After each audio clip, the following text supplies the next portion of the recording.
Are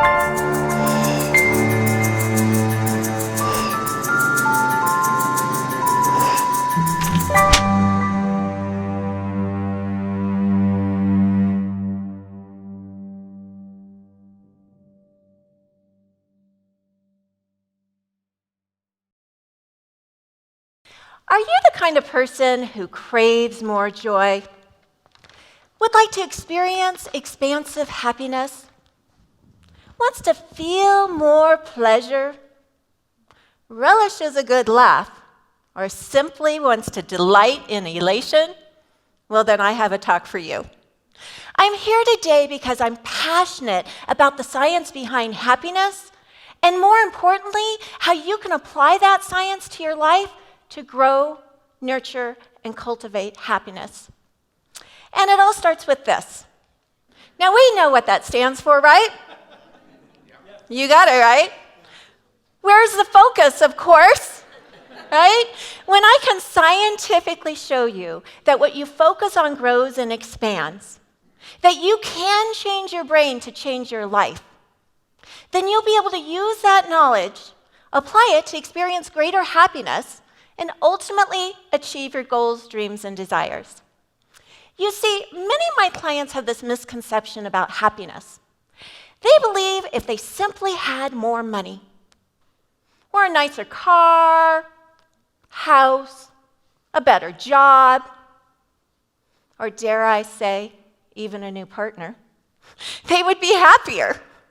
So I share with them that there's actually a scientific formula for happiness, and it looks like this. Happiness is the sum of your genetic disposition, how you were born, your circumstances, the job, the house, the partner, and your voluntary actions, the thoughts that you think and the things that you do. But let me ask you this. How much of your happiness do you think is actually a result of those circumstances? Well, believe it or not, scientific research has shown us it's less than 10%, which basically means the other 90% is up to you, and most of that's how you train your brain. You see, happiness is not a mystery. Happiness is a mental skill. It's a practice. And you literally have to train your brain and the pathways in your brain to fire for joy. So let's review a little bit of the science behind that. It starts with neuroplasticity, which simply means that your brain is not hard, set, or rigid like scientists once thought. It's actually malleable, adaptable, it's plastic, and it changes over your lifetime. Research has shown us that the thoughts that you think over and over again, and the things that you do over and over again, literally form new neural pathways in your brain, while those no longer in use simply prune themselves away. Now, this neuroplasticity can work for you or against you. What you focus on grows and strengthens those pathways. Now, everything we do requires the neurons in our brains to communicate with each other. Neurotransmitters are responsible for a wide range of processes in our body, including things like joy, happiness, and pleasure. And we can actually grow more of these feel-good feelings by getting our body to naturally produce more of them. So, I'd like to talk about two of my favorites. Dopamine. Dopamine is linked to your reward center. It's often referred to as the motivational hormone. It's the I can do it center. When you have adequate levels of dopamine, you feel energized, upbeat, and alert. When you don't, it feels like the blues or the blahs.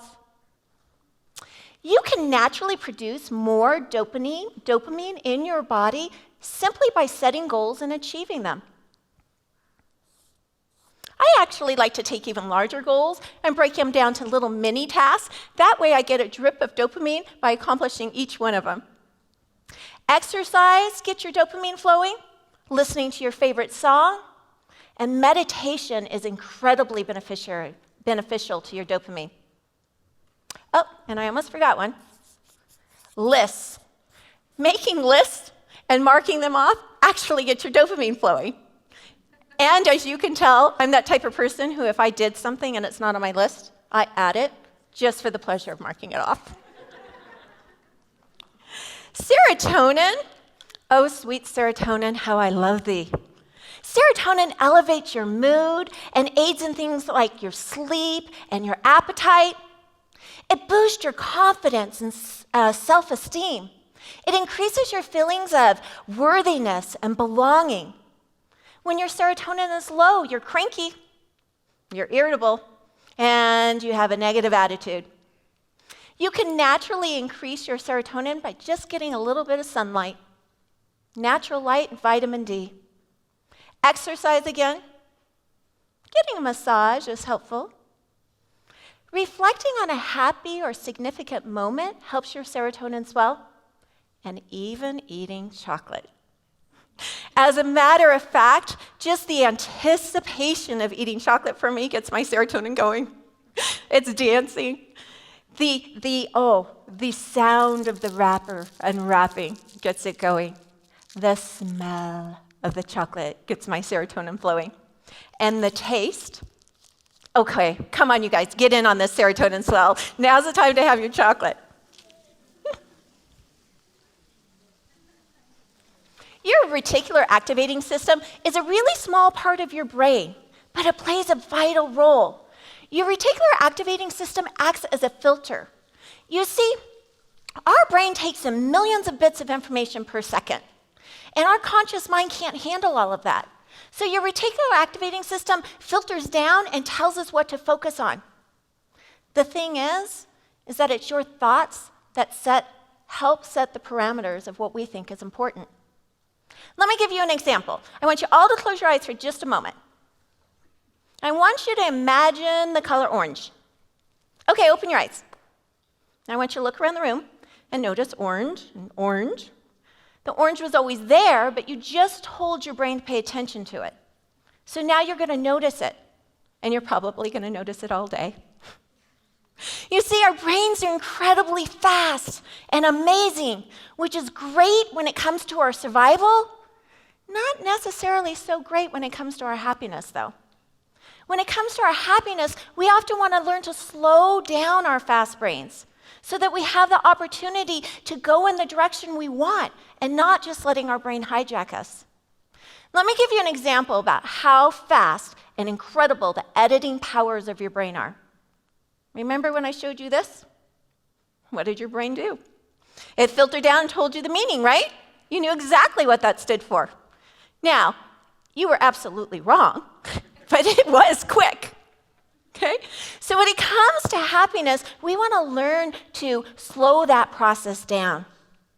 We want to use this basic understanding of neuroscience and apply it so that we don't let our brain simply hijack us. So how do we do that? Well, I believe the how is where a great deal of the magic of designing a happy life lives. And the how is all in the pause. You need to learn and teach your brain to pause before it ultimately reacts. By creating the pause, you can choose which way you want your thoughts to go instead of your brain dictating it for you. But how do we do that when we're in the midst of a stressful or challenging situation, particularly? How do we get our brains to stop? Well, you need to master and craft interrupter skills.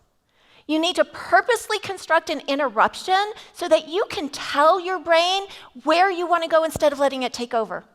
It gives you an opportunity to have another thought, any other thought. So, you know when your mind is messing with you? It's doing a number on you. You're obsessively worrying about something.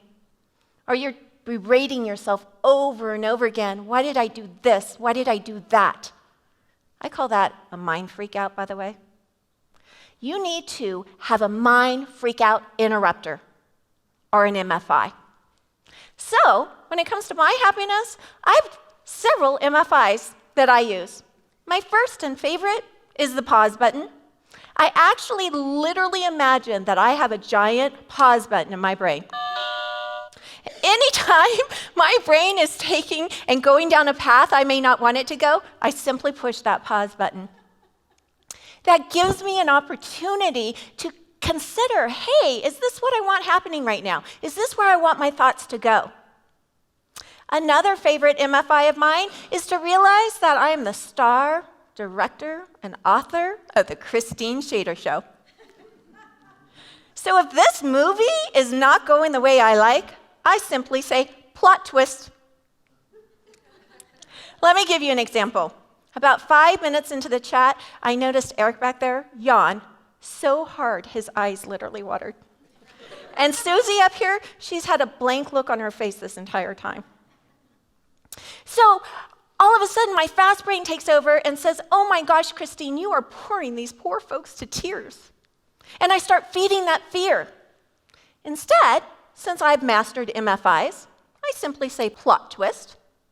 And I say to myself, you know what? Eric's just tired because he spent countless hours putting together this amazing program for us. And Susie, well, obviously, she is so enraptured with every word I'm saying that she doesn't even want to blink or she'll miss something. By the way, all of that happened in an instant because I've trained my brain, I've practiced this. Some other MFIs that I use are to go for a walk, I change my scenery, I leave, I go somewhere, a distraction. I may ride my bike. By the way, both of which are great to get those feel-good feelings and compounds dancing in your head. I may pick up a book, watch a movie, call a friend. Now remember, if you call a friend, what you focus on grows, so don't be talking about what you don't want. Do anything to create a distraction so that you can give yourself the opportunity to have another thought. Okay, so you know all about the interrupter. You're going to go home and create your own. You have to make them personal. Okay? You're going to practice them because that's the key. Practice, practice, practice. But then what? How do you choose another thought? Well, that's where the shopping comes in, guys. You get to go shopping. Best shopping ever because you're shopping for happiness. Causing the brain literally allows yourself the opportunity to ask yourself some questions like, are the things I'm even saying true? Is there perhaps another way of looking at this? Now remember, you want to try on several thoughts. Pick the one that feels good. Do you feel expansive, happy, or restrictive? Remember that situations have no meaning. You assign the meaning to them based on your fast brain, your past experiences, how you relate to yourself and others in the world all dictate how you perceive things. In coaching, we call this ability to shop for happiness reframing.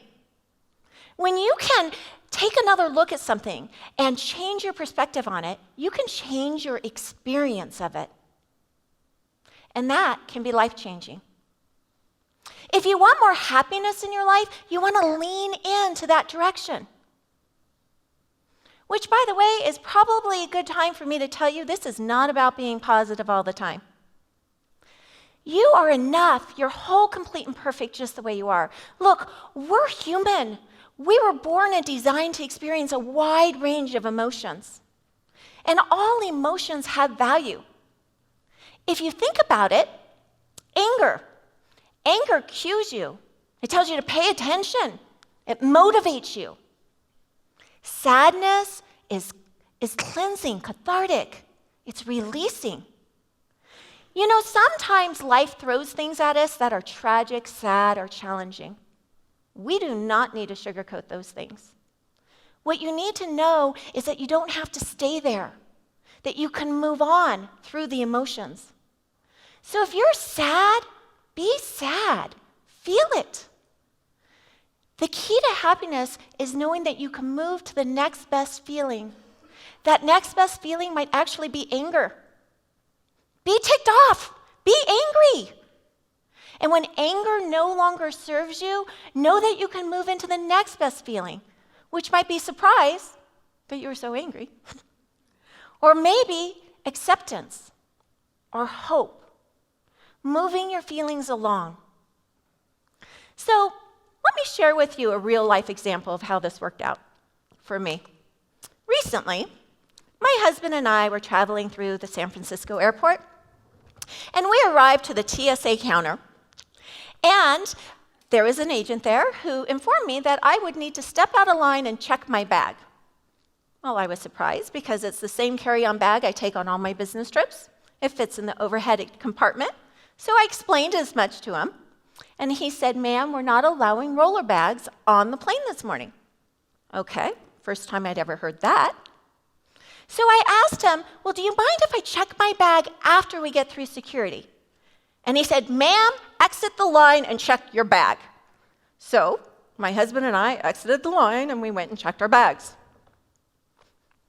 And then we proceeded through the TSA security screening area.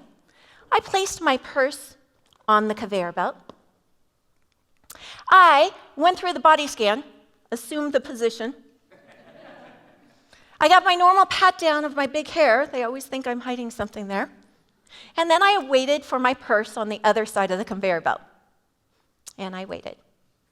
And there was that dreaded reversal of the purse. You know, the belt where they're looking at your bag again.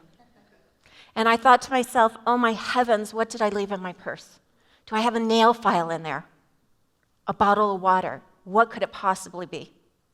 So sure enough, the TSA agent takes the bag out, asks whose it is. "Mine. Could you follow me over here, ma'am?" "Absolutely."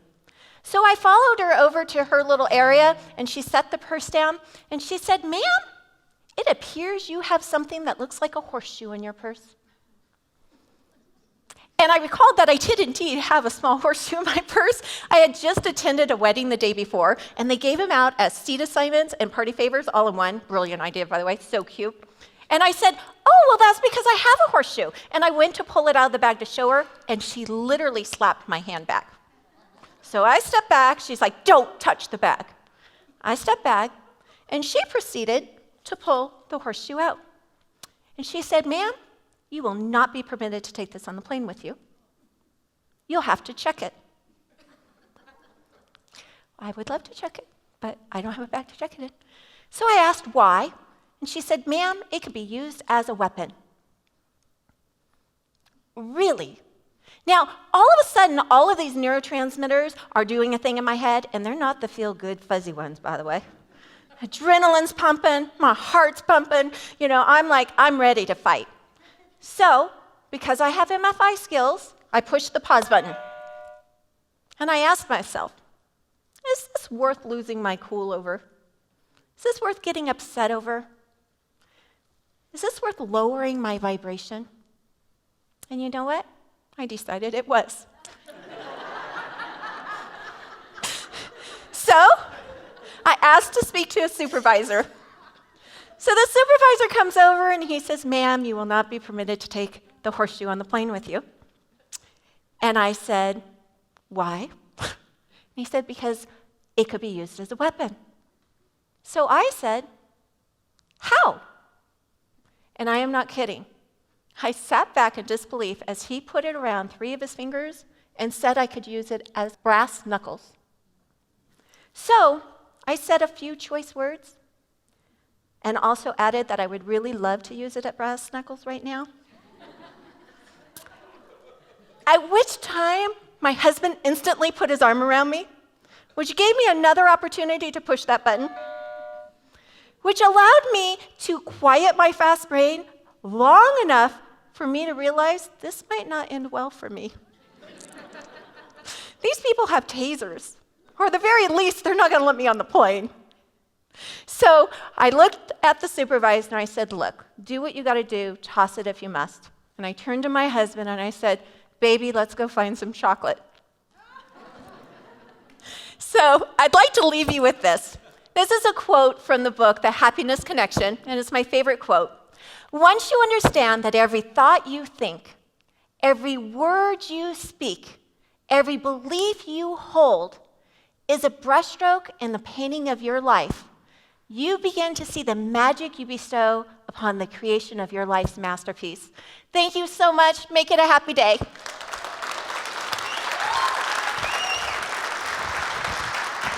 Thank you.